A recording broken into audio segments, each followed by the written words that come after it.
Speaker, we understand that Australians are under financial pressure, which is why we're not just identifying issues. Order. We're actually doing something about it.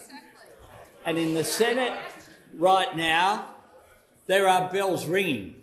And there are bells ringing. The bell is tolling for all those opposite. Because those opposite are voting in the Senate, all three right-wing parties, against tax cuts for every Australian. For every Australian worker. Members on my left will cease interjecting. The member for Cook. Thank you. Prime Minister. And just next week, Mr Speaker, there'll be a tax cut for all 14 million Australian taxpayers. We know that that is a change that was not only opposed by those opposite, they didn't just vote against it, they said they'd repeal it. We know that there'll be a real increase in the minimum wage. We know that those opposite have never supported minimum wage workers. We know there's expansion of paid parental leave to a full 6 months. We know as well that from next week, our 137 Medicare urgent care clinics will be made permanent. Now, this is a time of significant global uncertainty. The war in Iran has caused the biggest spike in the price of petrol and diesel in history, but Australia has shown remarkable resilience. In the data that's out just this month, economic growth is up, business investment is up, inflation is down, and today unemployment is down. Order. Members on my left. Those opposite just talk Australia down at every opportunity, defined by what they're against.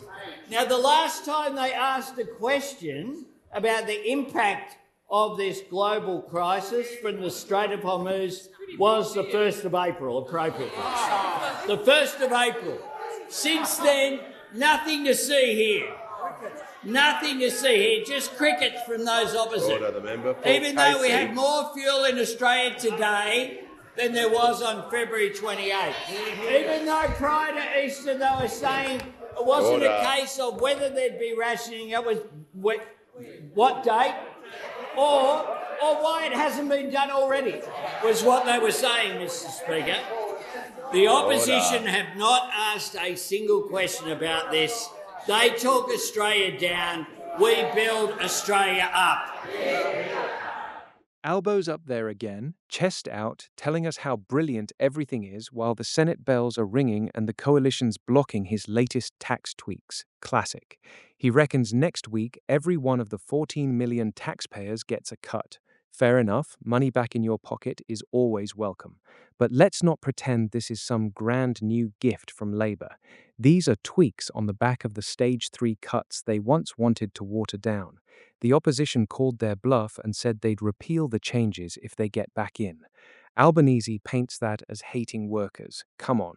Australians have been hammered by cost of living for years. Higher taxes, bracket creep, everything. A bit of relief is the least we should expect, not a victory lap.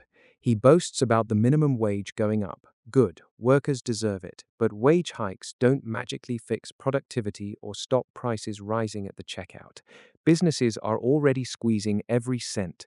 Then the Medicare urgent care clinics, now permanent.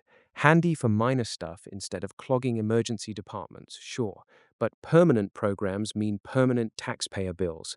We'll see how that stacks up long term.